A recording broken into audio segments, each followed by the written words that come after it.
PowerPoint-nya kelihatan ya? Kelihatan, Pak. Sudah terlihat, Pak. Pak.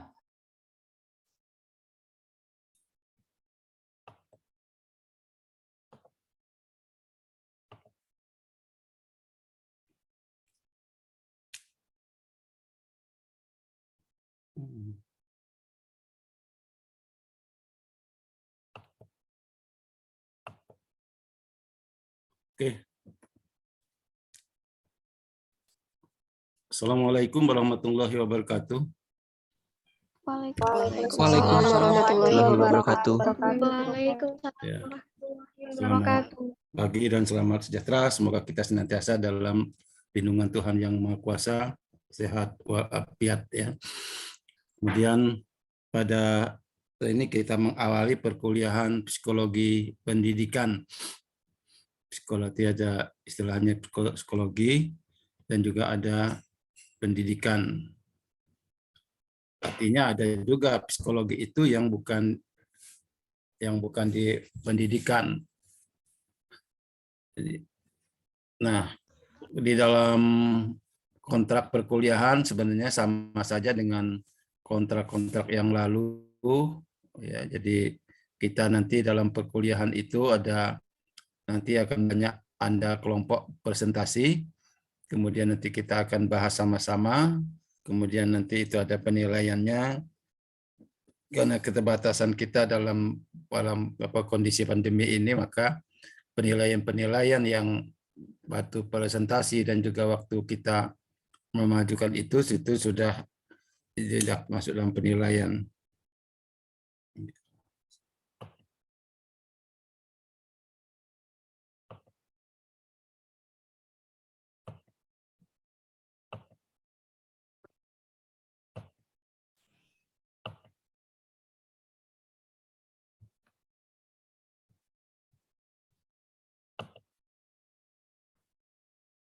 Ini enggak saya keluar, ini fotonya kemana.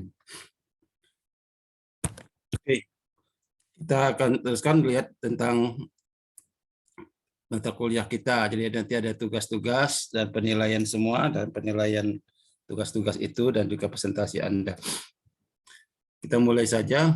Kita lihat bahwa kuliah psikologi pendidikan ini ada dua istilah sebenarnya, istilah psikologi dan istilah pendidikan.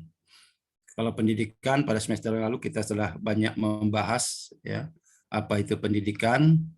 Jadi mungkin nanti juga akan dibahas tapi nggak terlalu banyak. Kita akan coba melihat psikologi pendidikan.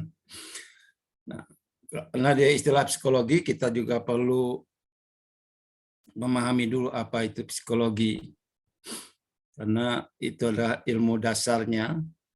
Jadi nanti ada psikologi pendidikan, psikologi remaja, psikologi perkembangan, psikologi dewasa, psikologi behavior dan sebagainya. Ya.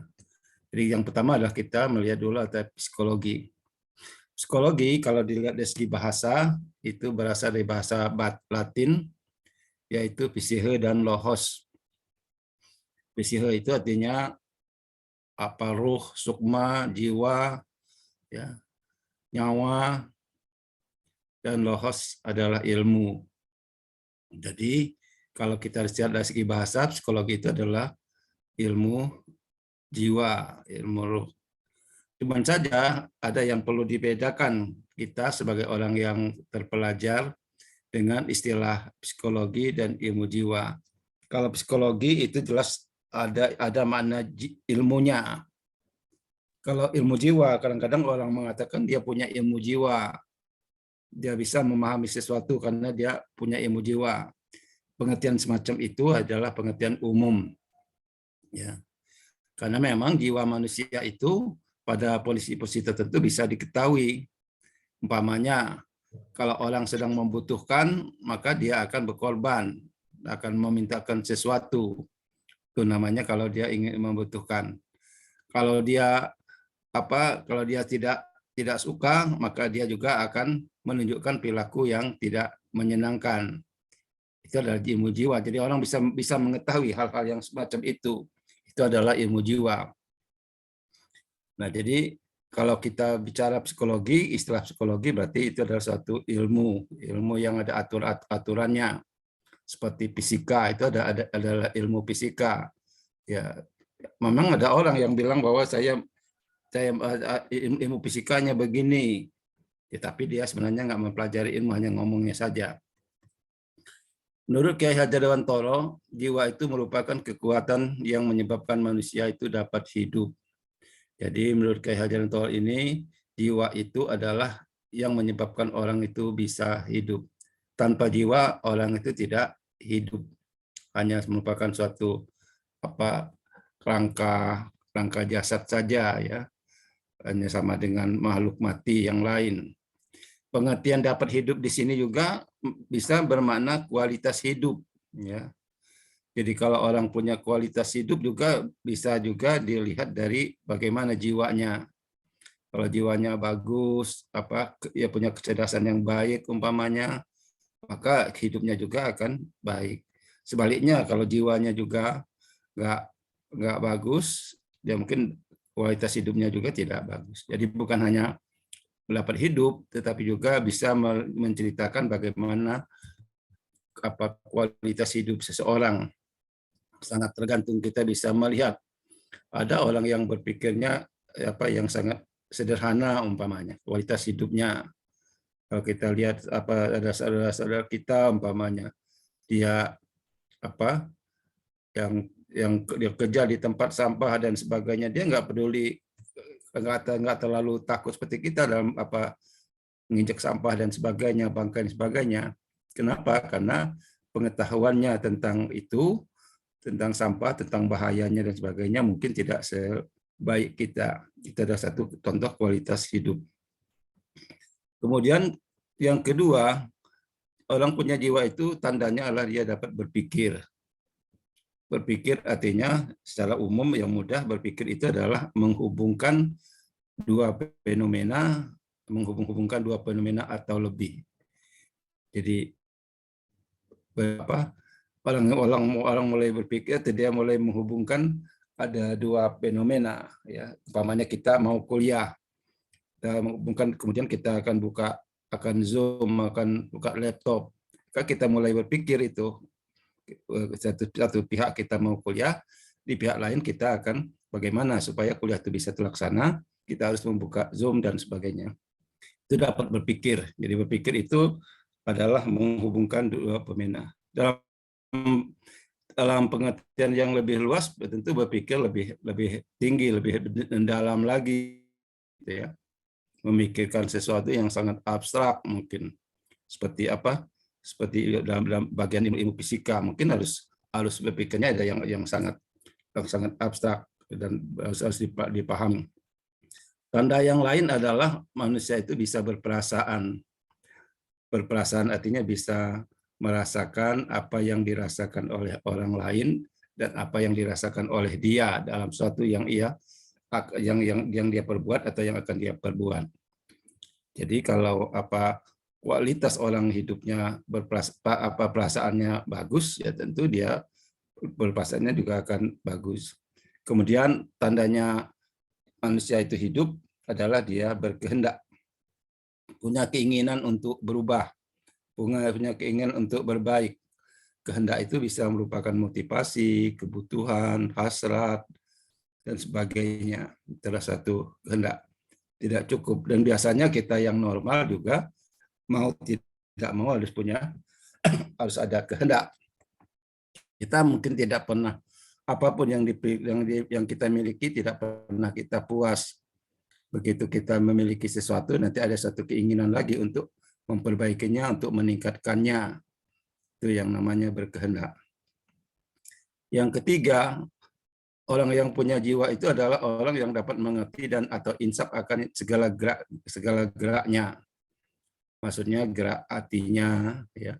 Dia mengerti. Karena sekarang Anda mengerti, Anda sekarang mengikuti perkuliahan, insaf. Apa yang mesti dilakukan, bagaimana berpakaian, bagaimana mengikutinya, bagaimana mencatat dan sebagainya. Itu sadar, tidak seperti yang lain, ya. Makanya kadang-kadang saya juga kadang-kadang kuliah semacam ini, kadang-kadang saya melihat ada sesuatu yang tidak insaf gitu ya. Dia ikut kuliah tapi kerjaannya lain. Itu adalah salah satu contoh ya, mungkin kualitas kehidupan yang berkaitan dengan mengerti dan insaf akan gerak-geriknya juga agak salah. Jadi kalau kita contohkan orang sholat umpamanya, maka yang orang yang punya jiwa itu dia sadar waktu dia ruku apa yang ia baca, waktu dia apa sujud apa yang baca dan seterusnya. Jadi itu yang pertama yang kita pahami dari segi bahasa. Jadi psikologi adalah ilmu tentang jiwa yang mempunyai yang tandanya manusia itu dapat hidup, dapat berpikir, berpasan dan berkehendak, kemudian orang itu dapat mengerti atau insaf akan segala geraknya. Nah, untuk memudahkan kita memahami lebih lanjut tentang psikologi, saya coba mengambil satu pengertian psikologi yang mudah, ya, yang mudah. Pengertian psikologi banyak sekali, mungkin ribuan orang memberikan pengertian psikologi. Tapi ini adalah sesuatu yang mudah yang jadi pegangan kita dalam rangka memahami psikologi lebih lanjut. Menurut Clifton R. Morgan, psikologi adalah ilmu yang mempelajari perilaku manusia dan hewan. Jadi psikologi itu menurut Morgan ini adalah ilmu yang mempelajari perilaku manusia dan hewan. Ini menyadarkan kita bahwa pada hewan pun ada jiwanya, ya, pada hewan. Kalau hewan-hewan yang agak dekat ke manusia seperti monyet, musang, ya, itu ada mungkin kondisi jiwanya juga agak mendekati manusia. Kucing juga punya jiwa. Maka kalau orang melakukan yang baik, maka dia juga akan baik. Baliknya, kalau kita selalu menguber-uber kucing, maka sebelum kita mengubur dia sudah lari duluan. Artinya dia paham bahwa kalau dia bertahan di situ dia akan dipukul umpamanya. Jadi itu. Nah, apa konsekuensi daripada pemahaman kita bahwa psikologi itu adalah ilmu yang mempelajari perilaku manusia dan hewan? Karena konsekuensinya adalah kita harus juga memperhatikan jiwa hewan. Karena hewan itu bisa cemburu, hewan itu bisa marah pada kita, hewan itu bisa ya macam-macam. Ada banyak contoh kalau orang yang memelihara monyet umpamanya. Ternyata monyet itu kalau dia sudah masuk remaja, dia sudah mulai jatuh cinta kepada tuannya, ya. Bagaimana dia menunjukkan kita? Dia akan menunjukkan perilaku-perilaku yang carmuk pada tuannya. Kalau dia laki-laki, kalau dia hewan laki-laki, maka dia akan berbuat sesuatu yang kalau dia menghadapi tuannya yang perempuan. Sebaliknya kalau dia perempuan, dia akan menunjukkan perilakunya yang aneh-aneh pada tuannya yang laki-laki. Maka kadang-kadang orang kalau dia melihara monyet dari kecil, begitu dia remaja, dia nggak tahan, kayak banyak yang dilepas untuk ininya. Ada juga pengalaman saya dulu waktu saya lagi kecil, bahwa ada sapi juga bisa cemburu dan bisa berbuat fatal. Ya. Pada waktu saya kecil di depan rumah saya ada keluarga yang memiliki sapi betina, ada beberapa ekor sapi, salah satunya sapi betina yang sudah cukup tua mereka pelihara, dan sapi itu dipakai untuk mereka berdagang keliling kota, jadi dagang ansuman di situ. Nah, suatu pagi si istrinya ini nyapu halaman rumah. Nggak lama dari situ suaminya bawa sapi ke halaman itu sambil tersenyum, sambil guyon-guyon. Ternyata sapi itu marah, sapi itu cemburu, sapi itu menanduk ibunya. Ibu itu langsung juga ususnya keluar dan kemudian meninggal. Itu adalah satu contoh, ya, satu contoh bahwa hewan. Kalau orang sedang pamannya orang sedang pacaran, jangan bawa hewan di tempat pacaran, nanti pacarnya dicakar kucing nanti ya. Tuh, jadi perilaku manusia dan hewan.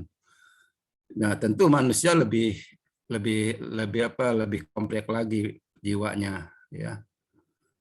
Kemudian Woodward mengatakan bahwa psikologi adalah ilmu yang mempelajari aktivitas individu dalam hubungannya dengan lingkungan.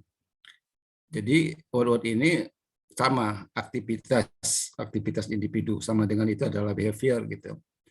Jadi aktivitas individu dalam hubungannya dengan lingkungan. Nah, hanya saja yang ditekankan Woodward ini yang namanya ilmu jiwa itu adalah ada kaitannya dengan lingkungan. Jadi salah satu contoh umpamanya orang makan sendiri dengan makan orang banyak tentu lain, ya. Orang makan sendiri, kalau Anda makan di kos-kosan sampai tulang-tulangnya habis, ya biasa aja. Orang nggak mengatakan Anda itu adalah rakus. Tetapi kalau di tempat orang rame makannya semacam itu adalah rakus. Jadi kita nggak bisa mengatakan orang ya, jiwanya sangat rakus ketika kita melihat orang itu makan sendirian di kamarnya. Sama saja kita lingkungan waktu kamar mandi umpamanya. Kita nggak bisa mengatakan orang itu porno pada saat dia mandi di kamar mandi. Ya.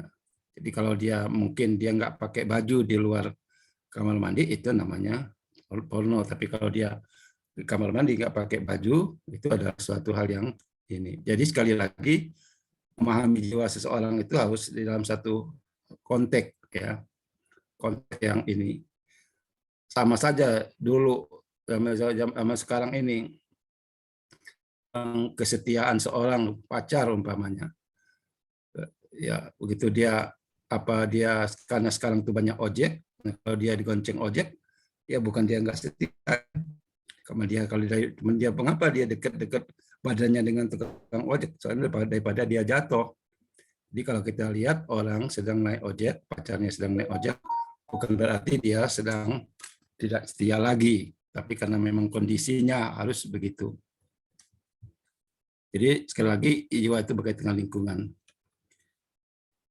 Psikologi adalah ilmu behavior, ilmu perilaku, ya. Dan jiwa itu sifatnya abstrak, artinya dipahami melalui perilaku. Jadi kita memahami jiwa seseorang itu melalui perilakunya, ya. Tentu biasanya perilaku yang berulang, ya. Yang kata yang beberapa hal yang bisa merupakan kita bisa menyimpulkan satu kondisi jiwa. Ya, karena dia sifatnya abstrak, maka jiwa itu bisa dipahami dengan 4 macam perilaku yang bisa kita lihat, ya. Jadi ada 4 macam perilaku yang bisa kita lihat, bisa kita amati, kemudian kita bisa menyimpulkan jiwanya. Jadi beda kita yang belajar psikologi ini dengan orang yang nggak belajar. Karena selama ini orang berpikir perilaku itu hanya satu macam. Orang-orang di psikologi perilaku itu ada 4 macam, ya. Yang pertama adalah perilaku yang cerminan jiwa adalah perilaku motorik. Perilaku motorik adalah perilaku yang berkaitan dengan gerakan-gerakan, ya. Makanya kalau orang menilai umpamanya orang yang akan ikut kontes, ikut sebagainya, itu dilihat bagaimana dia berjalan, bagaimana dia duduk, bagaimana dia itu adalah perilaku motorik yang akan mencerminkan juga ininya. Ada juga orang yang mungkin perilaku motoriknya itu ya bisa menunjukkan bahwa dia menjadi orang yang tidak sportif, orang yang tidak baik, ya. Orang yang mungkin dia kalau dia jalan mungkin sampai injak-injak kaki orang gitu, itu namanya orang yang juga perilaku motoriknya yang enggak ini. Kalau dia duduk juga enggak memperhitungkan bagaimana apakah duduk itu sopan atau tidak.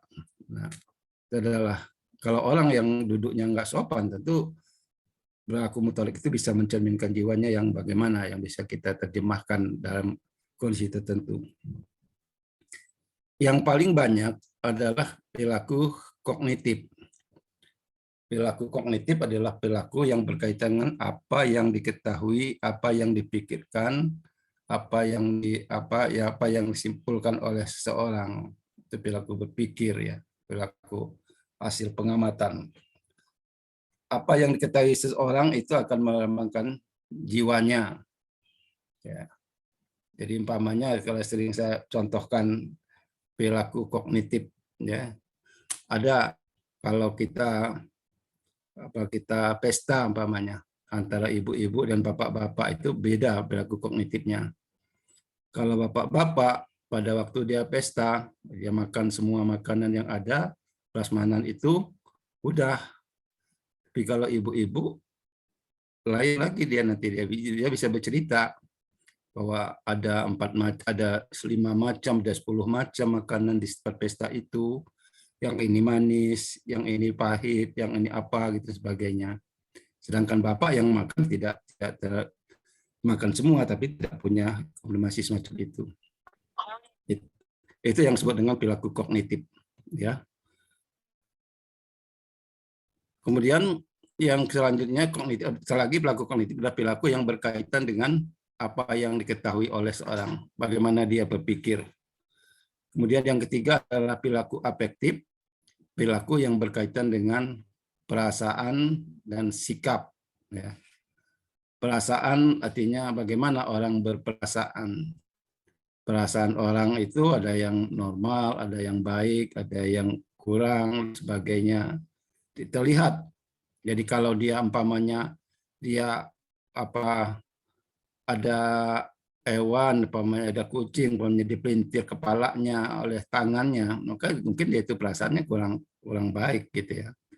Karena walaupun bagaimana membunuh hewan itu nggak boleh cara begitu, harus ada perasaannya. Yang kemudian yang keempat adalah perilaku konatif. Perilaku konatif adalah perilaku yang berkaitan dengan apa yang menjadi kehendak, motivasi, kebutuhan seseorang. Konatif, jadi kalau konatif itu akan berkaitan juga dengan bentuk perilaku yang akan dia perbuat. Anda umpamanya, perilaku konatif Anda ingin kuliah, ingin dapatkan nilai yang baik, yang ini, maka Anda akan rajin kuliah, akan mengikuti dengan baik. Itu adalah konatif. Anda juga kalau karena mau kuliah mendapat nilai yang bagus, membutuhkan nilai yang bagus, maka Anda juga kalau dikasih tugas akan mengerjakannya dengan baik. Itulah konatif. Orang yang pacaran biasanya dia punya perilaku konatif yang lebih. Walaupun dia nggak punya, dia ingin membantu orang yang menjadi pacarnya. Kenapa? Karena dia ada korban karena dia membutuhkan itu.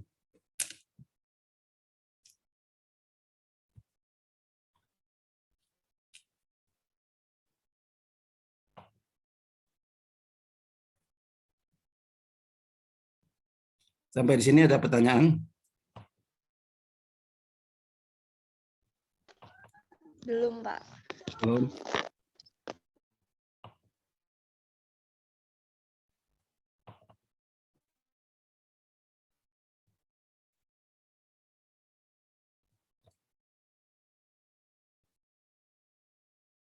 Selanjutnya kita coba melihat untuk bisa kita masuk ke psikologi pendidikan, bahwa psikologi itu ada 2 kelompok.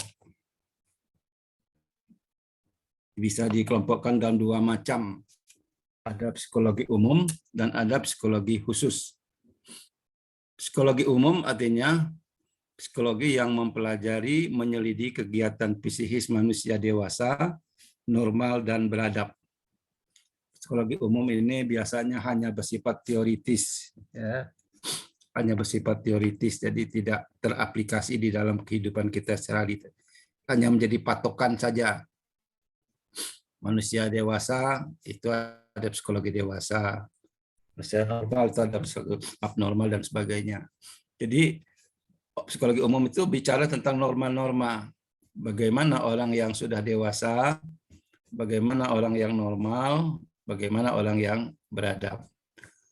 Orang yang dewasa adalah orang yang sudah mampu mandiri, mampu memutuskan sesuatu secara bijaksana, ya, secara ini. Orang yang normal biasanya adalah orang yang ya menunjukkan perilaku jiwa yang normal. Kalau orang sedih, mungkin dia akan menunjukkan perilaku kalau orang sedang berduka, dia akan melakukan perilaku sedih. Kalau orang sedang bahagia, sedang gembira, dia akan menunjukkan perilaku yang bahagia. Itu adalah orang yang normal, ya.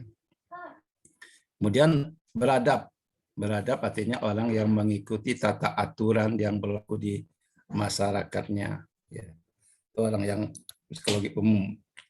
Sekali lagi, psikologi umum sifatnya adalah teoritis.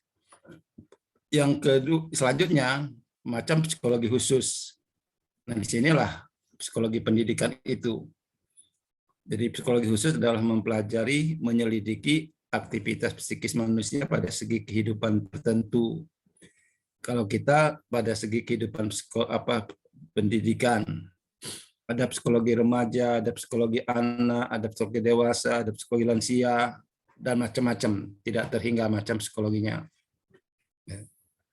Jadi itu psikologi pendidikan termasuk dalam psikologi khusus. Ada hal-hal juga yang perlu dipahami. Yang perlu dipahami tentang psikologi ini.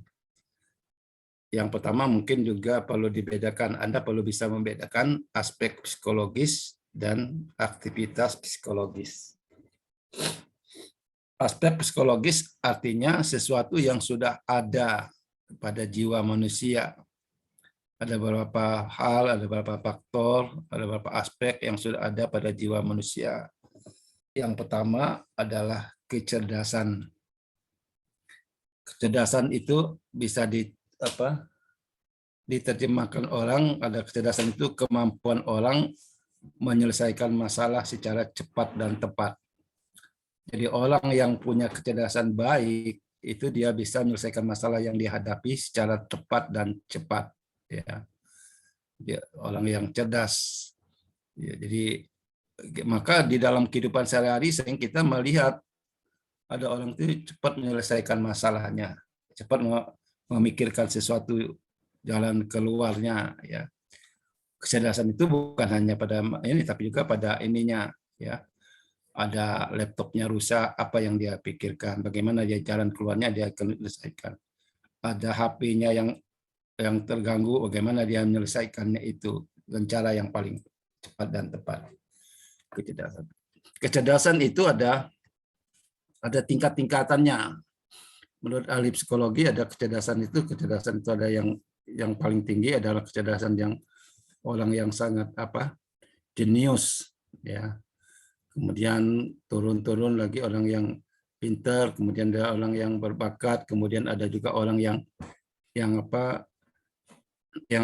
di bawah normal, ada yang idiot, ada yang imbisil dan sebagainya. Itu kecerdasan. Nah, hanya saja perlu kita ketahui bahwa kecerdasan itu adalah kapasitas, ya, kapasitas berpikir yang dimiliki oleh seseorang, kapasitas. Tentang isinya itu udah akan lain lagi. Jadi kalau saya contohkan kecerdasan itu ada orang yang punya kecerdasan kapasitasnya seperti mobil truk, ada yang punya kecerdasan seperti mobil pickup, ada yang punya kecerdasan seperti becak umpamanya.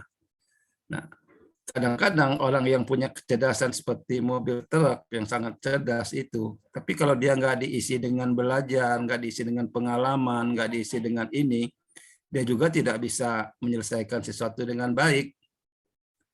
Kadang-kadang itu sebaliknya, ada yang punya kecerdasan yang nggak terlalu tinggi, tapi dia katakanlah seperti kapasitasnya seperti tukang becak gitu, kecil isinya, tapi penuh karena dia banyak pengalaman, banyak belajar sehingga dia bisa menyelesaikan itu.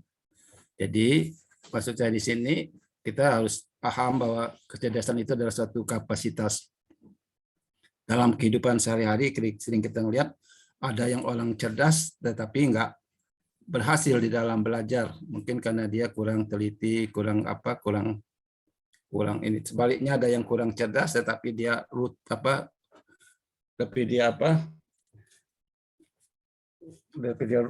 dia itu adalah rajin gitu ya. Kadang-kadang kalau kita lihat sebenarnya banyak sebenarnya kaum laki-laki itu sebagian besar punya kecerdasan yang tinggi itu banyak daripada kaum laki-laki. Tetapi laki-laki itu kadang-kadang tidak teliti, mudah bosan dan sebagainya, hingga kalah dengan wanita.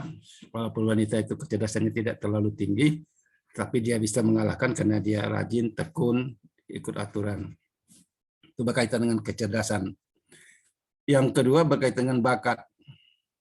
Bakat adalah sesuatu bawaan, ya, bawaan yang dimiliki seorang faktor psikologis bawaan. Orang yang mempunyai bakat tertentu, dia akan sensitif, mudah, ya, peka terhadap sesuatu, ya. Jadi keumpamanya orang yang punya bakat mekanik, bakat mesin, itu kadang-kadang dia bisa memikirkannya, dan dia juga tidak terlalu takut kotor tangannya, tapi dia bisa menyelesaikan itu berbagai ini, mudah dia pahami. Sebaliknya orang yang tidak punya bakat itu, ya nggak juga bisa gitu ya. Salah satu contohnya umpamanya saya tidak punya bakat dalam hal ini. Jadi berapa kali kalau mobil saya dulu rusak apa-apa, padahal yang sepele, nggak ketemu, nggak ingat apa yang mesti dilakukan, paksa manggil bengkel. Ternyata kesalahan itu adalah sesuatu yang biasa, ini bisa ditangani sendiri kalau ingat. Tapi karena nggak ada bakat, nggak ada perhatian ke situ, maka nggak bisa. Di bakat itu bisa dibawa sejak lahir, bisa terlihat, ya, bisa terlihat. Kemudian emosi itu biasanya kita begitu lahir itu dibekali dengan emosi yang sangat tinggi. Emosi manusia begitu lahir itu sangat tinggi, sangat mengebu-ngebu. Dia akan, kalau semakin dewasa, akan menjadi terkendali. Ya. Karena kalau kita lihat ada anak bayi, anak kecil itu, kalau dia marah, dia nggak peduli apa yang dimarahnya itu, ibunya, bapaknya, neneknya, dia marah aja, dipukulnya. Karena dia memang posisinya begitu. Tapi lama-lama dia nanti akan sadar bahwa setelah dia dewasa bukan itu emosi yang baik. Kemudian minat. Minat itu adalah suatu keinginan yang dimiliki orang karena adanya pengalaman-pengalaman, karena adanya informasi yang dia oleh individu itu terima. Minat. Jadi umpamanya Anda mungkin pada waktu lahir ya belum tergambarkan mau kuliah jadi guru fisika gitu ya. Tapi mungkin setelah SMP, setelah SMA, baru kemudian Anda dapat informasi sehingga Anda berminat. Mungkin karena ada melihat orang guru fisikanya bagus, mungkin karena melihat apa orang-orang yang dagang-dagang kue ternyata menggunakan ilmu-ilmu fisika dan sebagainya, akhirnya Anda menjadi berminat. Jadi minat itu suatu kondisi psikologis yang dimiliki oleh seorang, tapi dia lebih merupakan suatu faktor pengaruh pengalaman, pengaruh bawaan, dan pengaruh informasi yang ia terima. Masih ada sebenarnya aspek psikologis yang lain, tetapi itu yang paling ini. Yang selanjutnya adalah aktivitas psikologis. Aktivitas psikologis artinya aktivitas ini mengkaitkan aspek psikologis. Pengamatan itu adalah ya satu kegiatan untuk menerima pesan. Orang yang melakukan pengamatan itu juga dipengaruhi oleh kecerdasan, dipengaruhi oleh bakatnya, emosi, dan sebagainya. Jadi aspek psikologis juga berpengaruh pada aktivitas psikologis. Tanggapan adalah suatu reaksi dari individu itu berkaitan dengan apa yang ada pada dari stimulus yang ia terima gitu. Tanggapan juga tergantung juga pada aspek psikologis juga. Kalau ada orang ngomong yang nggak masuk akal, umpamanya ingin kaya mendadak. Nah, ada informasi bagaimana cara supaya kaya mendadak. Nah, orang yang cerdas tentu dia berpikir bagaimana sih kaya mendadak itu, nggak masuk akal umpamanya. Tapi orang yang kurang cerdas, dia terima aja. Ya. Kemudian Itu adalah salah satu contoh ya ininya. Kemudian emosi juga bisa berpengaruh tanggapan. Jadi tanggapannya itu emosi, begitu dia emosi, hilang kendali berpikirnya sehingga dia bisa terbawa oleh apa yang stimulus yang diberikan kepadanya. Pengamatan, tanggapan, fantasi, ingatan, persepsi, sikap, berpikir, dan berperasaan. Nah, ini aktivitas-aktivitas psikologis ini nanti juga akan kita bahas di dalam kuliah psikologi pendidikan.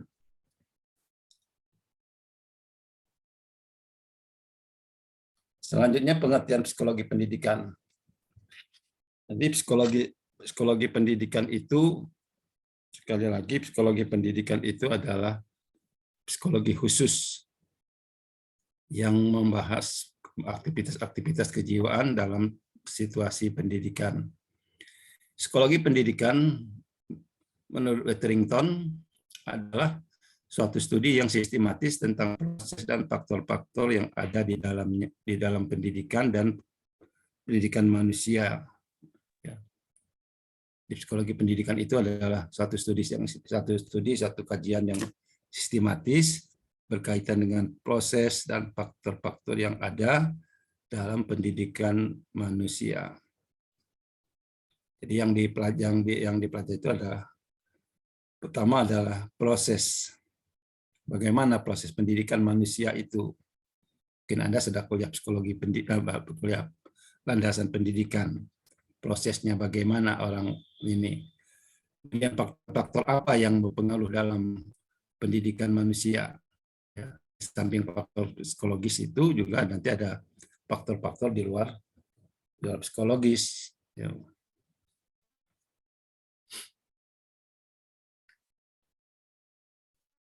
Mempelajari, menyelidiki kedudukan psikologi pendidikan, mempelajari, menyelidiki aktivitas manusia pada aktivitas pendidikan. Nah, sekarang perlu dipahami apa tujuan psikologi pendidikan. Tujuan psikologi pendidikan adalah membantu guru dan calon guru dalam mengembangkan pemahaman tentang pendidikan dan proses-prosesnya. Jadi, kalau kita belajar psikologi, pendidikan itu adalah supaya kita nanti bisa melakukan pemahaman yang baik tentang bagaimana melaksanakan pendidikan, bagaimana melakukan suatu proses-prosesnya. Ada mungkin Anda sudah pengalaman menghadapi guru. Ada yang guru itu yang psikologi pendidikannya bagus, ada yang enggak gitu. Guru yang memiliki psikologi yang bagus, psikologi pendidikan yang bagus, tentu dia akan berusaha supaya anak itu aman, senang di dalam belajar, tidak terlalu tegang dan sebagainya. Sebaliknya orang yang mempunyai psikologi pendidikannya kurang bagus itu kadang-kadang itu yang membuat anak menjadi bosan ya. Bosan, kadang-kadang menentang apa yang dilakukan oleh guru karena tidak sesuai dengan apa yang semestinya gitu. Malah terus umpamanya. Kalau guru malah terus itu maka menyebabkan anak tidak bisa belajar ya. Anak menjadi itu yang ini. Ada 3 aspek dasar. 3 aspek dasar dalam psikologi pendidikan. Yang pertama adalah pelajar. Jadi kita nanti akan membahas apa itu pelajar. Bagaimana kondisi pelajar itu. Pelajar dalam hal ini adalah siswa, mahasiswa. Kemudian yang kedua adalah proses belajar. Belajar itu proses, ya. Jadi dia mendapatkan suatu stimulus, mendapatkan informasi, mendapatkan suatu pengalaman. Nggak langsung harus dia miliki, tapi dia melalui suatu proses dulu. Biasanya proses itu ada yang akhirnya bisa menjadi lebih kurang, atau juga bisa lebih. Umpamanya, kalau dia proses belajar ini pada saat Anda belajar fisika, ada dosennya menjelaskan itu. Nah, tetapi kemudian yang Anda ingat juga jadi sedikit. Itu namanya prosesnya itu hasil dari suatu proses itu kurang. Tapi bisa juga menjadi sebaliknya. Anda mendapatkan informasi dari itu, ternyata bisa Anda kembangkan. Oh iya, dulu pengalaman di lapangan, pengalaman waktu hidup di kampung, pengalaman waktu di rumah, itu memang begitu. Ya. Atau juga mengingat juga dulu yang dikatakan oleh guru-guru waktu lagi SMP atau SMA. Jadi proses itu bisa menghasilkan sesuatu yang lebih dari apa yang disampaikan atau juga yang bisa kurang. Maka tugas guru adalah bagaimana mengatur proses itu supaya proses belajar itu bisa memperoleh sesuatu yang lebih. Apalagi zaman sekarang ya.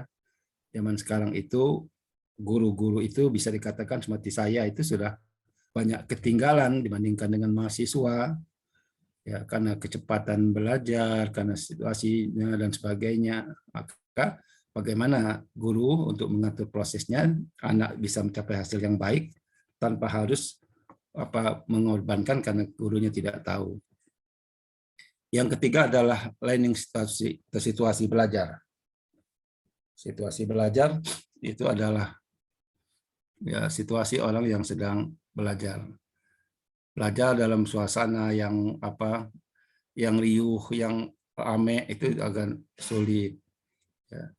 Belajar dalam suasana kelasnya sedang dimarah-marah juga sulit. Belajar dalam gedung yang bocor juga sulit dan sebagainya. Itu adalah nanti akan menjadi topik dalam kuliah kita. Itu mungkin topik kita dulu pada pagi hari ini. Kalau ada yang ingin bertanya, silakan.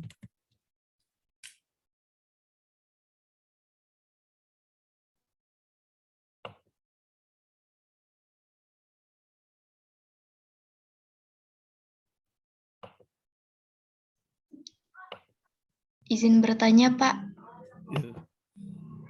Iya. Ya, silakan. Ini ada. Sebelumnya izin memperkenalkan diri, nama saya Sela Safina Anwar dengan NPM 21130222047. Izin bertanya Pak, mengenai tadi aktivitas psikologi. Menurut pendidikan psikologi ini, fantasi atau overthinking itu apakah sepenuhnya itu baik bagi kita nggak Pak? Apa tadi? Fantasi atau overthinking itu apakah sepenuhnya baik atau ada buruknya gitu Pak, menurut psikologi gitu Pak. Ya. Terima kasih Pak. Jadi saya kira itu ya, tentu baik dan tidaknya sangat tergantung kepada topiknya ya atau bahasannya atau pada konteks mana gitu. Kalau orang yang mempunyai kondisi yang sangat lebih kemudian dia bisa menghasilkan sesuatu yang positif, itu juga akan baik. Cuma kadang-kadang sesuatu yang sangat tinggi, yang berlebihan dengan itu kadang-kadang mengalami kesulitan dalam rangka mengajak orang lain untuk memahami. Ya.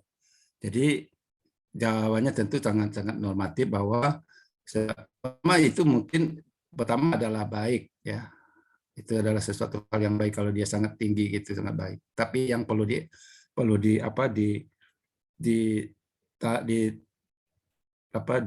diingat bahwa bagaimana kebaikan itu juga jangan sampai mengganggu dalam orang lain untuk bisa ikut serta ikut terlibat di dalam memahaminya itu. Karena hasil yang diperoleh mau tidak mau harus ditunjukkan kepada orang lain, harus diakui oleh orang lain. Itu yang perlu diingat ya. Jadi suasananya baik kalau memang dia baik, tapi kalau memang dia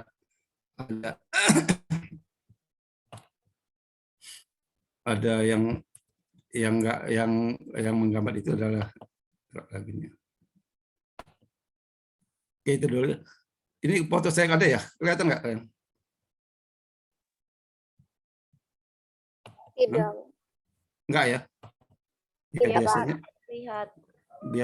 biasanya saya yang menjadi ini saya nggak bisa keluar fotonya.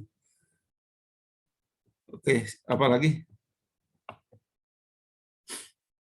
Oke, kalau tidak mungkin karena saya juga kurang sehat ya. Jadi nanti kita mungkin mulai minggu depan kita akan coba nanti akan Anda akan mempresentasikan berbagai hal, pembagian kelompok mungkin minggu depan akan kita lakukan. Ya, mudah-mudahan inilah satu pengantar awal yang berkaitan dengan masalah psikologi pendidikan ini. Cukup dulu ya. Ya, Pak. Ya. Yang dulu, Assalamualaikum warahmatullahi wabarakatuh. Waalaikumsalam warahmatullahi Waalaikumsalam warahmatullahi wabarakatuh. Terima kasih, Pak. Terima kasih, Pak. Terima kasih, Pak. Terima kasih, Pak. kasih, Pak. Gas.